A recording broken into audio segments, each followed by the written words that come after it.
আন্দোলনকারীদের অনেক দাবি সংবিধান বিরোধী, বললেন কাদের। পেনশন স্কিম নিয়ে বিশ্ববিদ্যালয় শিক্ষকদের সঙ্গে বৈঠক। শিক্ষার্থীদের আন্দোলনের ফাঁকে দেশবিরোধী ষড়যন্ত্র করতে পারে সরকার, মন্তব্য মির্জা আব্বাসের। সবাইকে রাজপথে নামার আহ্বান। 24 ঘন্টা পরও রাজধানীর বিভিন্ন এলাকা থেকে নামেনি বৃষ্টির পানি, ভোগান্তিতে এলাকাবাসী। স্থায়ী সমাধান চান নিউ মার্কেটের ব্যবসায়ীরা। সারা দেশে বন্যা পরিস্থিতির উন্নতি, সিরাজগঞ্জে যমুনার পানি এখনো বিপদ সীমার উপরে, দুর্গত এলাকার মানুষের দুর্ভোগ। এবং সরকারি চাকরির প্রলোভন, জ্যোতি কোচিং এ মিলল বিভিন্ন পরীক্ষার অ্যাডমিট, প্রশিক্ষকরা কর্মরত মন্ত্রণালয় ও আদালতে।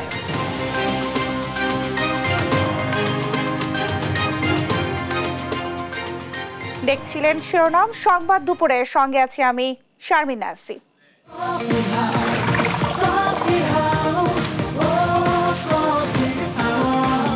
কফি হাউস, প্রতি চুমুকে আড্ডা জমে। এবারে বিস্তারিত। কর্মবিরতি বাদ দিয়ে শিক্ষকদের কাজে ফেরার আহ্বান জানিয়েছেন আওয়ামী লীগ সাধারণ সম্পাদক ওবায়দুল কাদের। জানান তাদের দাবি প্রধানমন্ত্রীর কাছে তুলে ধরা হবে। দুপুরে ধানমন্ডিতে আওয়ামী লীগ সভাপতির রাজনৈতিক কার্যালয়ে প্রত্যয় পেনশন স্কিম বাতিলের দাবিতে আন্দোলনরত বিশ্ববিদ্যালয় শিক্ষক নেতাদের সঙ্গে বৈঠক শেষে একথা বলেন। প্রত্যয় পেনশন স্কিম 1 জুলাই 2024 কার্যকর হয়েছে, তথ্যটি ভুল দাবি করে ওবায়দুল কাদের বলেন এটি কার্যকর হবে আগামী বছরের 1 জুলাই। বলেন একটি কুচক্রী মহল কোটা আন্দোলনে ভর করে রাজনৈতিক ফায়দা নিতে চায়। কোটা সংস্কার আন্দোলনকারীদের দাবির প্রেক্ষিতে সংবিধান পরিবর্তন সম্ভব নয় বলে সাফ জানিয়ে দেন তিনি।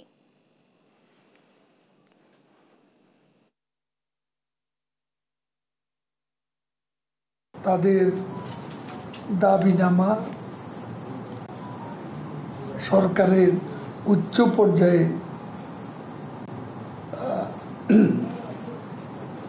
তারা লিখিত যে বক্তব্য দিয়েছেন, প্রধানমন্ত্রী সময় পেয়ে আমরা উত্থাপন করব।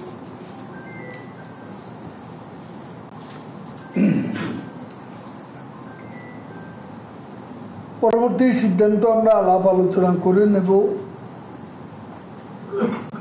আলাপ আলোচনার ভিত্তিতে আশা করি সকল সমস্যার অচিরে সমাধান। কোটা সংস্কার আন্দোলনের ফাঁকে ক্ষমতাসীন আওয়ামী লীগ দেশের বিরুদ্ধে অন্য কোনো ষড়যন্ত্র করছে কিনা তা নিয়ে সংশয় প্রকাশ করেছেন বিএনপির স্থায়ী কমিটির সদস্য মির্জা আব্বাস। বর্তমান সরকার ক্ষমতায় থাকলে দেশের স্বাধীনতা সার্বভৌমত্ব থাকবে না দাবি করে তাদের পতন ঘটানো এখন মূল চ্যালেঞ্জ বলেই মনে করেন তিনি। এ বিষয়ে আরো বিস্তারিত জানাচ্ছেন সাইফুল রিপন। জাতীয়তাবাদী যুবদল ঢাকা মহানগর উত্তর ও দক্ষিণের নবগঠিত কমিটির নেতা সহ সাবেক নেতাদের সাথে নিয়ে বিএনপির প্রতিষ্ঠাতা জিয়াউর রহমানের সমাধিতে শ্রদ্ধা জানান দলটির স্থায়ী কমিটির সদস্য মির্জা আব্বাস। বিএনপি নেতারা বলেন দুর্নীতি ও দেশবিরোধী চুক্তির বিরুদ্ধে দেশের মানুষ আন্দোলন চায়। আসছে আন্দোলনে সবাইকে ঐক্যবদ্ধভাবে অংশ নেওয়ার আহ্বানও জানান তারা। সমস্ত শ্রেণীর বাংলাদেশের মানুষ আজকে এই সরকারের দ্বারা নির্যাতিত নিষ্পেষিত। সমাজে যে যেখানে আসি না কেন সেই অবস্থান থেকে আমাকে কঠিন এবং কঠোরভাবে ঐক্যবদ্ধ হয়ে এই সরকারের বিরুদ্ধে কঠিন আন্দোলন গড়ে তোলার জন্য প্রস্তুতি গ্রহণ করতে হবে। নেতারা বলেন বর্তমান সরকার নিজেদের ব্যর্থতা ঢাকতেই দেশে নানা ইস্যু তৈরি করছে। ভেঙে পড়া অর্থনীতিকে টিকে রাখবার জন্য তারা নানা রকম পরিস্থিতি তৈরি করছে, যাতে তাদের এই অপকর্মগুলো তাদের ব্যর্থতাগুলো সামনে না আসে। মানুষের জীবন ঘনিষ্ঠ যে সমস্যা সেগুলোকে সামনে তুলিয়ে এনে বেগম খালেদা জিয়ার মুক্তি এবং গণতন্ত্রের মুক্তি, এই দুটো লড়াই একত্রে চলবে। সেখানে কোটা সংস্কার আসবে, সেখানে অন্যান্য আরও যেগুলো বৃহত্তর জনগোষ্ঠীর স্বার্থ সংশ্লিষ্ট সেগুলো স্বয়ংক্রিয়ভাবেই আসবে। বিএনপির স্থায়ী কমিটির সদস্য মির্জা আব্বাস বলেন চাকরি ক্ষেত্রে কোটা সংস্কারে শিক্ষার্থীদের চলমান আন্দোলন ন্যায্য। অভিযোগ করেন বিএনপির চলমান আন্দোলনকে নস্যাতের চেষ্টা করছে সরকার। এই কোটা সংস্কার আন্দোলন যারা করছে তাদের দাবি দেওয়া ন্যায্য,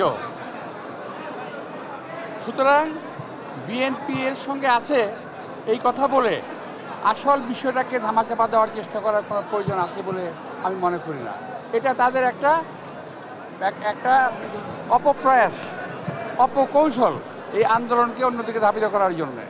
প্রিয় ভাইরা, আমরা ভয় পাচ্ছি এটুকুই যে এই আন্দোলনের ফাঁক দিয়ে আবার অন্য কোনো অপকর্ম তারা করছে কিনা, এই দেশের বিরুদ্ধে কোনো ষড়যন্ত্র করছে কিনা, এটা আমরা ভয় পাচ্ছি। আমাদের চ্যালেঞ্জ হলো এই সরকার যদি ক্ষমতায় থাকে এই দেশের স্বাধীনতা, সার্বভৌমত্ব, গণতন্ত্র কিছু থাকবে না। সুতরাং এই হায়নার হাত থেকে আমাদের দেশকে বাঁচাতে হবে। দেশ ও গণতন্ত্র রক্ষায় প্রয়োজনীয় সবকিছুই নতুন নেতৃত্ব করবে বলেও আশা জানান বিএনপির অন্যতম এই শীর্ষ নেতা। যা কিছু করা দরকার ইনশাআল্লাহ তারা সেটা আগামীতে করবে। সাইফুল রিপন, দেশ টিভি, ঢাকা। শুক্রবারে টানা বৃষ্টিতে রাজধানী জুড়ে তৈরি হয় জলাবদ্ধতা। বেশিরভাগ এলাকা থেকে পানি নেমে গেলেও এখনো জলাবদ্ধতার কবলে অনেক এলাকা, এতে ভোগান্তিতে মানুষ।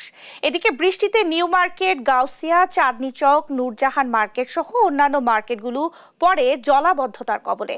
ক্ষতি হয়েছে ব্যবসায়ীদের পণ্যের।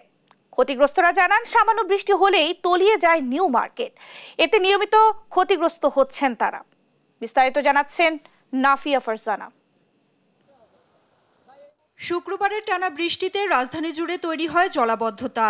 তবে বৃষ্টি থামার 24 ঘন্টা পেরিয়ে গেলেও জলাবদ্ধতা কাটেনি রাজধানীতে। সড়কে অলিতে গলিতে এখনো জমে আছে পানি। রাজধানীর বকশীবাজার, পলাশী, শেওড়াপাড়া, কাজীপাড়া, কালশী সহ মিরপুরের বিভিন্ন এলাকা, পুরান ঢাকার বংশাল, হাজারীবাগ, রায়েরবাগ, গোপীবাগের নিচু এলাকা সহ আরও কয়েক এলাকার সড়কে ও অলিতে গলিতে জলজট হয়ে আছে। এতে মানুষের যেমন ভোগান্তি হচ্ছে, তেমনি বিঘ্নিত হচ্ছে যানবাহন চলাচল। সাইকেল নিয়ে আস্তে আস্তে ঠেলে পড়ে গেছি, ম্যান হলে ডাক্তার নাই। মানে দায়ীকে সিটি কর্পোরেশন লোক ছাড়া আর কারা হইতে পারে? তারা পানি পরিষ্কার ঠিক মনে পানি নিষ্কাশনের ব্যবস্থা না করার কারণে এই অবস্থা, আমগো এই নাজেহাল অবস্থা। চাকা গাড়িগুলি সবই তোলা যায়, এত পরিমাণ পানি কোনো শেষ নেই, যেদিকে যায় সেদিকেই পানি। বৃষ্টি হইলেই জলাবদ্ধ হয়ে যায়, বৃষ্টি আর কোনো হয় না, প্রতি বৃষ্টিতে এরকম হয়ে যায়। আসা যাওয়ার অনেক কষ্ট। কয়েকদিন পর তো রাস্তায় খোদাই করে বড় বড় পাইপ ঢুকানোর পরে পাইপ দেওয়ার পানি আর যায় না। বৃষ্টিতে নিউ মার্কেট, গাউসিয়া, চাঁদনী চক, নূরজাহান মার্কেটের নিচতলার দোকানগুলো পানিতে তলিয়ে যায়, নষ্ট হয়ে যায় তাদের পণ্য। শনিবার সকালে পানি নেমে গেলেও ফুটে ওঠে ক্ষয়ক্ষতির চিত্র। ব্যবসায়ীরা জানান, সামান্য বৃষ্টি হলেই তলিয়ে যায় নিউ মার্কেট, এতে নিয়মিত ক্ষতিগ্রস্ত হচ্ছেন তারা। আমরা যখন সকালে যে সময় আইছি তখন তো কোমর সমান পানি, প্রত্যেকটা মালামাল সব নষ্ট হয়ে গেছে। এগুলা মনে করে যে পানি তলে ছিল, যে নষ্ট হয়ে গেছে, এই যে সব বাদ, এগুলো আমাদের কোনো কাজে লাগবে না, আমাদের সম্পূর্ণ এই যে মনে করেন পুরো চালানি শেষ। আমাদের দোকানের অবস্থা অনেক খারাপ।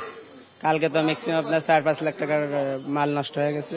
ক্ষতিগ্রস্তরা আরও জানান, সিটি কর্পোরেশন তাদের দায়িত্ব পালনে বারবার ব্যর্থ। স্থায়ীভাবে জলাবদ্ধতা নিরসন করে ব্যবসার পরিবেশ নিশ্চিত করতে সরকারের হস্তক্ষেপ চান তারা। নাফিয়া ফারজানা, দেশ টিভি, ঢাকা। আজও রাজধানীর বিভিন্ন সড়কে জমে আছে পানি। এই মুহূর্তে রাজধানীর বকশীবাজার এলাকায় আছেন সহকর্মী আলিমুজ্জামান সাফওয়ান, সরাসরি যুক্ত হচ্ছেন তিনি। সাফওয়ান, জলাবদ্ধতা নিরসনে কর্তৃপক্ষ কি পদক্ষেপ নিয়েছেন, সবশেষ কি খবরাখবর আছে আপনার কাছে, বিস্তারিত জানাবেন। এই মুহূর্তে আমি রয়েছি রাজধানীর বকশীবাজার বোর্ড অফিস এলাকায়। আপনারা আমার পিছনে এবং আশেপাশে কিন্তু দেখতে পাচ্ছেন যে পুরো এলাকায় কিন্তু এখনও পানিতে তলিয়ে আছে। যদিও বৃষ্টি আসলে গতকালকে হয়েছিল, গতকালকে কিন্তু এই এলাকায় হাঁটুর উপরে এবং কোমরের চেয়েও উঁচুতে আসলে পানি ছিল, এবং এই এলাকার যেসব সাধারণ মানুষ রয়েছে তারা কিন্তু আসলে বেশ ভোগান্তির শিকার হয়েছে। এছাড়া এটি কিন্তু রাজধানীর অন্যতম গুরুত্বপূর্ণ একটি এলাকা। এখানে কিন্তু আসলে বুয়েট আছে এবং বুয়েটের হল আছে, এখানে বুয়েটের স্টুডেন্টরা আসলে থাকে।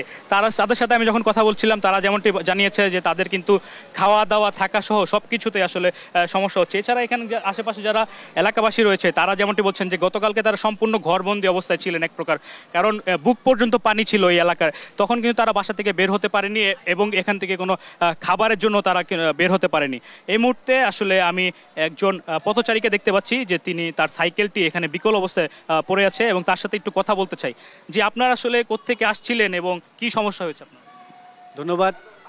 প্রথমে জানাই দেশ টিভিকে, আসলে এইবার নতুন সামনে নির্বাচনে কাউন্সিলর রদবদল করা দরকার। আর যে মানুষ ভোগান্তি স্টেজে দ্বারা বলে যে কথা কাজে তাদের মিল নাই, আর মাননীয় প্রধানমন্ত্রী উনি দেশকেও ভালোবাসে, দেশের মানুষকেও ভালোবাসে, কিন্তু কাউন্সিলর, চেয়ারম্যান, মেম্বার এগুলা মানুষকে ভালোবাসে না। স্টেজে যখন বলে তাদেরকে আর পাওয়া যায় না। আর বাস্তবতা হলো চেয়ারম্যান, মেম্বার হলো আমাদের কাজ করবে, আমাদের চাকর, আমরা তাদের চাকর না, কারণ যখন ইলেকশনের সময় আসে তারা আমাদের থেকে ভোট চায়, আমাদেরকে অনেক আশ্বাস দেয়, কিন্তু দেখা যায় যখন একটা কাউন্সিলর হয়ে যায় তাদেরকে খুঁজে পাওয়া যায় না, আর টাকা ছাড়া কিছুই বুঝে না এটা কিসের কাউন্সিলর আর কিসের মেম্বার। তাই মাননীয় প্রধানমন্ত্রীকে আমি আকর্ষণ করে বলবো যে দুর্নীতি মুক্ত করেন, আর আপনি যারা দুর্নীতি করবে তাদেরকে ভালো করে পানিশমেন্ট দেন। এই যে মানুষ ভুগতেছে, আমি কত কষ্ট করতেছি, আমি চেয়ারম্যান, মেম্বার, কাউন্সিলর, এমপি, মন্ত্রী হতে চাই না, আমাকে এমন একটা পদক্ষেপ দেন যে আমি যারা দুর্নীতি করবে তাদেরকে জীবন আপনার কাছে হস্তান্তর করতে পারি। জি, তিনি আসলে কিন্তু বলছিলেন তার দুর্ভোগের কথা। এবং এছাড়া আমরা যেটি দেখতে পেয়েছি এখানে কিন্তু অসংখ্য যানবাহন কিন্তু বিকল অবস্থায় রাস্তায় পড়েছিল, কয়েকটি রিক্সা উল্টে যাওয়ার মতো ঘটনাও কিন্তু এখানে ঘটেছে।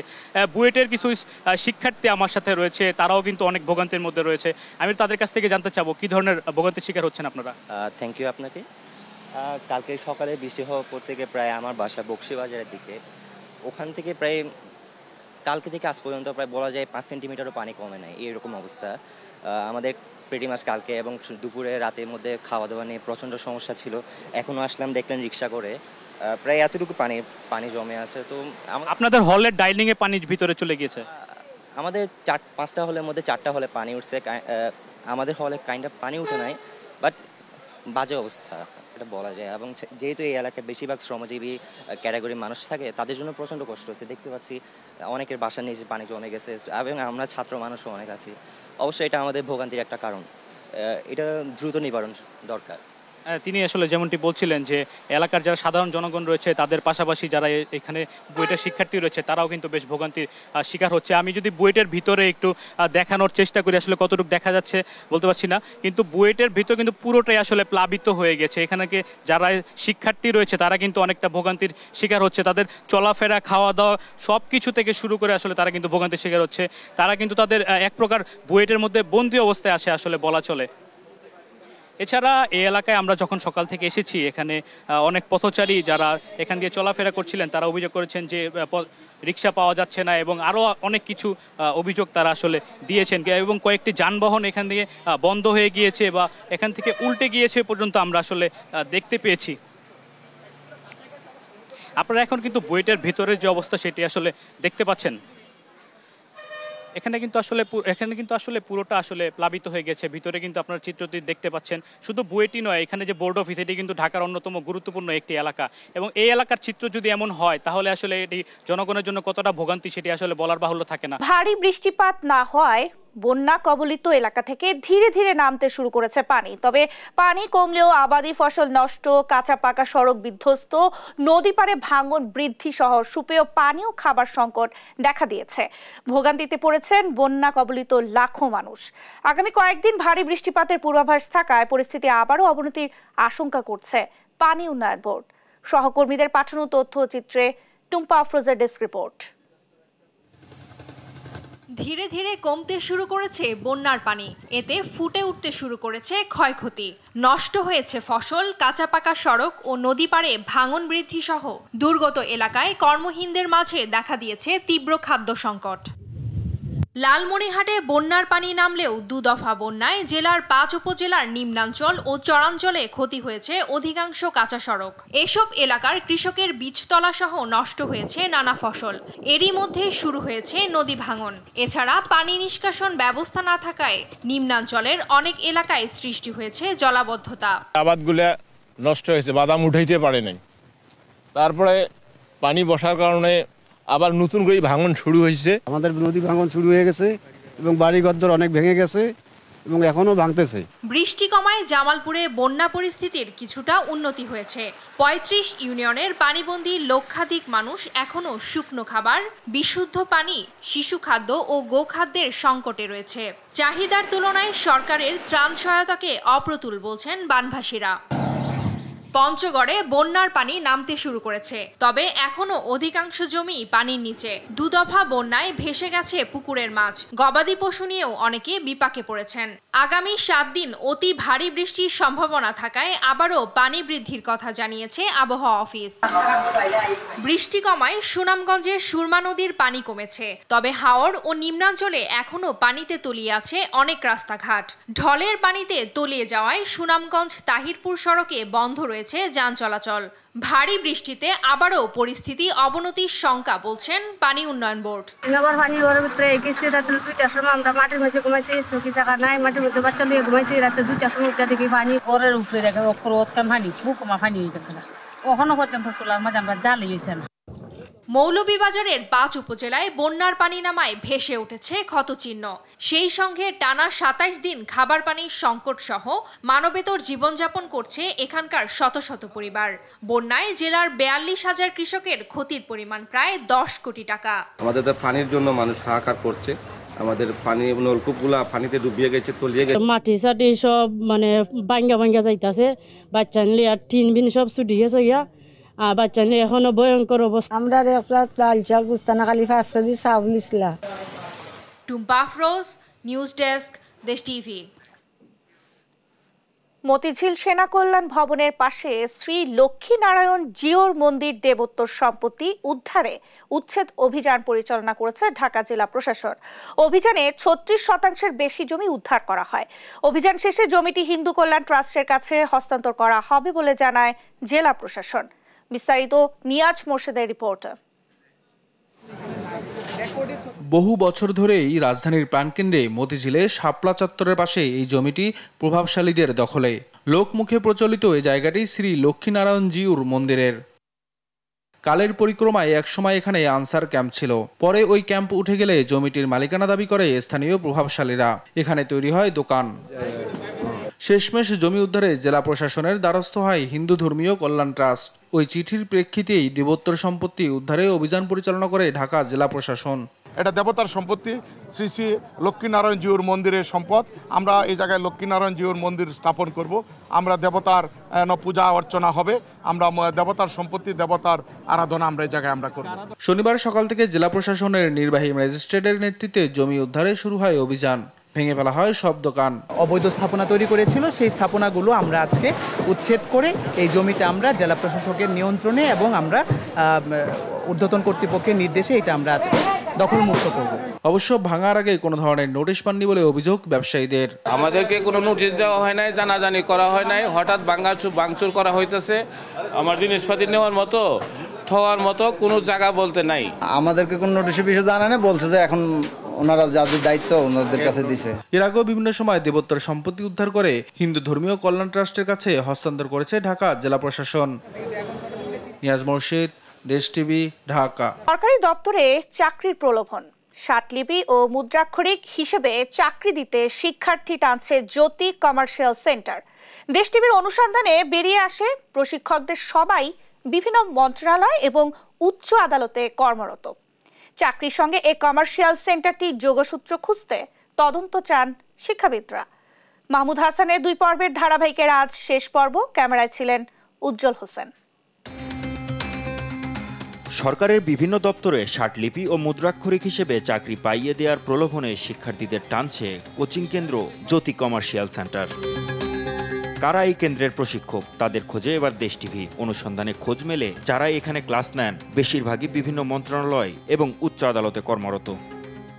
সরকারি চাকরি করে সবাই, যারা মানে এখানে ক্লাস নেয় এবং প্রশ্ন করে তারা সবাই সরকারি চাকরি করে।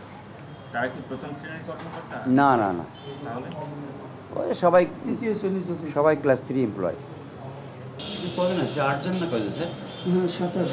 শিক্ষকদের লিস্ট চাইলে প্রথমে গড়িমসি করলেও পরে কৌশলে একে একে 7 জনের নাম বলেন জ্যোতির সমন্বয়ক Mohammad Humayun Kabir. Police headquarter, mister হেরাল, assistant bench officer, mister high court, Tashriful, stenotypist, Moniruzzaman, স্বরাষ্ট্র মন্ত্রণালয়, আলমাস হোসেন বোধের সম্ভবত হাইকোর্ট। রিয়াজুল ইসলাম কাজ করেন পুলিশ সদর দপ্তরের মুদ্রাক্ষরিক হিসেবে। এছাড়া মোহাম্মদ হেলাল উদ্দিন, কাউসার হোসেন এবং জুয়েল রানা 3 জনই হাইকোর্টের বেঞ্চ সহকারী পদে কর্মরত। তাশরিফুল ইসলাম কৃষিতে, আর মনিরুজ্জামান স্বরাষ্ট্র মন্ত্রণালয়ের মুদ্রাক্ষরিক, আর আলমাস হোসেন হাইকোর্টের পিও পদে কর্মরত। আর ঢাবির অর্থনীতি বিভাগের শিক্ষক সোয়াইব আহমেদের নাম সহ পোস্টারও দেখা গেল সেন্টারের দেয়ালে। জানা গেল তিনি এখানে শিক্ষকতা করছেন খুব কম সময় ধরে। অভিযোগ রয়েছে এই কেন্দ্র থেকে কোচিংয়ের পর চাকরিপ্রাপ্তদের বেশিরভাগই বিভিন্ন আদালত ও মন্ত্রণালয়ে কর্মরত।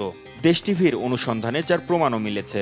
জ্যোতি কমার্শিয়াল সেন্টারের এক ঝুড়িতেই মিলল ময়মনসিংহ চিফ জুডিশিয়াল ম্যাজিস্ট্রেটের কার্যালয় সহ বিভিন্ন দপ্তরে কর্মচারী পদে চাকরি পেতে ইচ্ছুকদের প্রবেশপত্র। প্রশ্ন থেকে যায়, চাকরি পাইয়ে দিতে কি যোগসূত্র এই কোচিংয়ের সঙ্গে? তার তদন্ত চান শিক্ষাবিদরা। সরকারি চাকরিতে যেন মেধার ভিত্তিতে ব্যবহার করা হয়। মেধা কিভাবে মূল্যায়িত হবে? যদি সেখানে প্রশ্নপত্র ফাঁস করে প্রশ্নপত্র পেয়ে কেউ কেউ পরীক্ষা দিয়ে চাকরি পেয়ে যায়, এটি অতি দ্রুত তদন্ত করে দেখা দরকার। স্বভাবতই প্রশ্ন থেকে যায়, তাহলে কি পিএসসির গ্রেপ্তার হওয়া উপপরিচালক আবু জাফরের স্ত্রী জ্যোতির এই প্রতিষ্ঠান থেকেই চলে তৃতীয় ও চতুর্থ শ্রেণী সহ অন্যান্য সরকারি চাকরির প্রশ্ন ফাঁসের মতো ঘৃণ্য কাজটি? মাহমুদ হাসান, দেশ টিভি, ঢাকা। কোটা আন্দোলনকারীরা সড়ক বন্ধ করে জনভোগান্তি সৃষ্টি করলে বিকল্প সড়কের ব্যবস্থা করা হবে বলে জানান ঢাকা দক্ষিণ ট্রাফিকের যুগ্ম কমিশনার মেহেদী হাসান। সকালে ডিএমপি মিডিয়া সেন্টারের সাপ্তাহিক ট্রাফিক ব্যবস্থাপনা নিয়ে সংবাদ সম্মেলনে এসব কথা বলেন তিনি। এ সময় তিনি আরও বলেন, সামনে রথযাত্রা ও পবিত্র আশুরা নিয়ে ট্রাফিক ব্যবস্থাপনাও জোরদার করা হয়েছে বলে জানান তিনি। এছাড়া অটোরিকশা চালকদের দৌরাত্ম্য বেড়ে যাওয়া প্রসঙ্গে বলেন, প্রধানমন্ত্রী মানবিক কারণে অটোরিকশা চালানোর অনুমতি দিয়েছে, তবে সেটা মহাসড়কে নয়। কোটা সংস্কার আন্দোলনও চলছে। সবকিছু মিলিয়ে আগামী সপ্তাহে আমাদের ট্রাফিকের যে চ্যালেঞ্জগুলো সেটি বললাম, এবং এই চ্যালেঞ্জকে সামনে রেখেই প্রত্যেকটি বিভাগের ট্রাফিকের উপকমিশনারগণ তাদের মতো করে এই ট্রাফিক ম্যানেজমেন্টের ক্ষেত্রে জনভোগান্তি যেন কমাতে পারি আমরা, সেটির ব্যাপারে সকল ডিভিশনে সকল উপকমিশনারগণ কাজ করছে তাদের নিজস্ব পরিকল্পনা অনুযায়ী। দেশ ডিজিটাল হলেও এখনো সচিবালয়ে সরকারি কর্মকর্তা কর্মচারীদের হাজিরার শতভাগ ডিজিটাল ব্যবস্থা কার্যকর নয়। কোনো কোনো মন্ত্রণালয়ে ফিঙ্গার পাঞ্চের ডিজিটাল সিস্টেম থাকলেও তা বাস্তবায়নে কঠোর নির্দেশনা নেই। এতে ইচ্ছে মতো চলে কর্মকর্তা কর্মচারীদের অফিসে আসা যাওয়া, যাতে কর্মঘণ্টা ফাঁকি দিয়ে একদিকে যেমন অনিয়ম চলছে, এতে দুর্নীতি বাড়ছে বলে জানান টিআইবির নির্বাহী পরিচালক ডক্টর ইফতেখারুজ্জামান। নূপুর মাহমুদের রিপোর্ট। উন্নয়নের অদম্য অগ্রগতিতে এগিয়ে চলছে বাংলাদেশ, তবে এখনো সরকারি কর্মচারীদের হাজিরায় লাগেনি ডিজিটালের ছোঁয়া। প্রশাসনের প্রাণকেন্দ্র সচিবালয়ে কর্মদিবসে অফিস করেন বিভিন্ন মন্ত্রণালয়ের শত শত কর্মকর্তা কর্মচারী, তবে এখনো অ্যানালগ পদ্ধতির হাজিরা খাতাই চলে তাদের হাজিরা। এতে করে সহজে কাজে ফাঁকি দিতে পারেন কর্মচারীরা। অনেক মন্ত্রণালয়ে মন্ত্রী চলে যাবার সঙ্গে সঙ্গেই বেরিয়ে যান অনেক কর্মচারী। হাজিরা খাতায় নিয়মিত সই করেন না অনেকে, কেউ কেউ আবার একদিনেই পুরো মাসের সই সারেন। অবশ্য এসব অভিযোগ নিয়ে রহস্যজনক নীরবতা প্রশাসনে।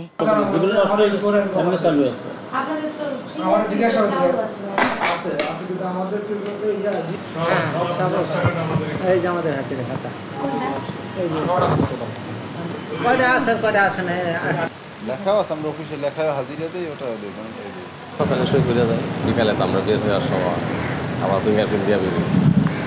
অনেকেই দেয়, অনেকেই দেয় না, তারা দেরিতে দেয়। সচিবালয়ে দু একটি ভবনে ডিজিটাল আঙ্গুলের ছাপ নেওয়ার মেশিন থাকলেও সেগুলো প্রায় সবই নষ্ট।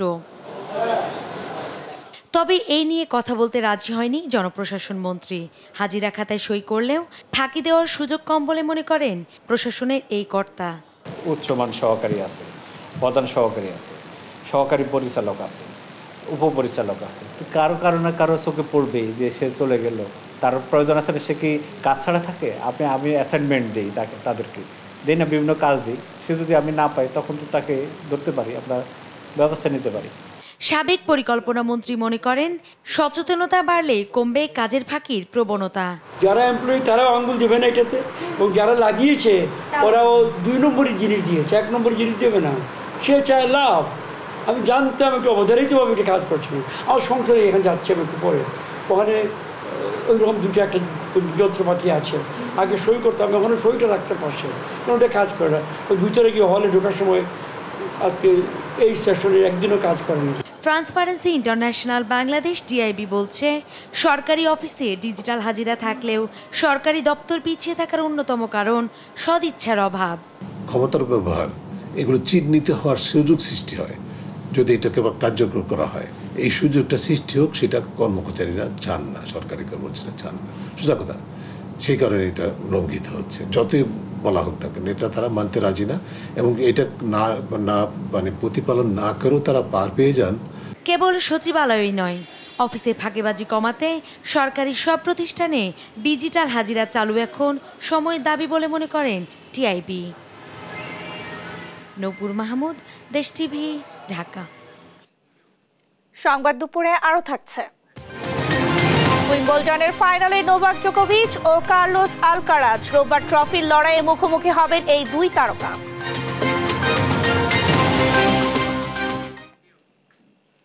1969 সালে প্রতিষ্ঠিত বরগুনা জেলা কারাগার আজ মরণ ফাঁদে পরিণত হয়েছে। 50 বছরেও পুরনো ভবনটিতে ঝুঁকি নিয়ে বাস করছেন বন্দীরা। কারাগারের নিরাপত্তা দেয়াল নিচু থাকায় অরক্ষিত পাকিস্তান আমলে নির্মিত এ কারাগারটি। বিষয়টি স্বীকার করে নতুন কারাগার নির্মাণের প্রচেষ্টা চলছে বলে জানান জেলা প্রশাসক। বরগুনা থেকে রিয়াজ আহমেদ মুসার পাঠানো তথ্য ছবিতে ডেস্ক রিপোর্ট। বরগুনা কারাগারের বেশ কিছু ভবনে দেখা দিয়েছে ফাটল। এর মধ্যে কারাগারের হসপিটাল এবং বিষখালী ও পায়রা নামের ভবনটি বেশ ঝুঁকিপূর্ণ। অন্যদিকে বেহাল কিশোর ওয়ার্ডও। সামান্য বৃষ্টি হলে পানিতে ভেসে যায় মেঝে, আর এসব ভবনেই রাখা হচ্ছে বন্দীদের। আমরা সাক্ষাৎ করতে যাওয়ার পরে দেখলাম যে উপর থেকে পানি পড়ে এবং ভীমে ফাটল, যে কোনো সময় যে কোনো ধরনের দুর্ঘটনা করতে পারে। ধসে পড়লে শতাধিক মানুষের প্রাণহানি ঘটতে পারে। সবাই আসলে মানুষ হাঁটলো এটা কাঁপে। বৃষ্টি আসলে পানি পড়ে তলিয়ে যায়। আসলে ওখানে বর্তমান যে অবস্থা, থাকার অবস্থা নাই। এর পাশাপাশি হাসপাতাল আছে, হাসপাতালটি খুবই ঝুঁকিপূর্ণ, যে কোনো মুহূর্তে হাসপাতালটি ধসে পড়তে পারে। ঝুঁকিপূর্ণ এসব ভবনে আতঙ্কে থাকছেন বন্দী ও দায়িত্বরত কারারক্ষীরা। এছাড়া নিরাপত্তা দেয়াল নিচু থাকায় অরক্ষিত কারাগারটি। সবচেয়ে বেশি হলো আমাদের গাইডওয়ালটা। এটা 1968 সনে তৈরি হয়েছে, তখনকার ডিজাইন খুব দুর্বল ছিল, হাইট খুব কম, যে কোনো সময় যে কোনো বন্দী এখান থেকে পালাই যেতে পারে। অতএব এই ওয়ালটা আমাদের খুবই জরুরি। নতুন করে কারাগার নির্মাণের জন্য প্রচেষ্টা চলছে বলে জানান জেলা প্রশাসক। এটা আজ থেকে প্রায় 50 বছরেরও বেশি সময় আগে নির্মিত হয়েছে। তো এমনিতে আমাদের এই কারাগার সম্প্রসারণের প্রক্রিয়া হিসেবে আমরা অতিরিক্ত জায়গা বরাদ্দের বিষয়টা নিয়ে কাজ করছি। পাশাপাশি যে সমস্ত ঝুঁকিপূর্ণ ভবনগুলো আছে এগুলো আসলে কোথাও সংস্কার করার প্রয়োজন, কোথাও ভেঙে নতুন করে করার প্রয়োজন। বরগুনা জেলা কারাগারের ধারণ ক্ষমতা 200 জনের হলেও বর্তমানে এখানে 300 কারাবন্দী রয়েছেন। নিউজ ডেস্ক, দেশ টিভি। এই ছিল এখনকার সংবাদ দুপুর। পরের বুলেটিন দেখার আমন্ত্রণ রইল। এছাড়া দেশ টিভির সর্বশেষ সব খবর পেতে ভিজিট করুন www.desh.tv। ফেসবুকে আমাদের সঙ্গে যুক্ত থাকুন দেশ টিভি অথবা দেশ টেলিভিশন পেজে। সর্বশেষ সব ভিডিও পেতে ইউটিউবে আমাদের হ্যান্ডেল @desh television অথবা @desh tv news লিখে সার্চ করুন। ধন্যবাদ সবাইকে।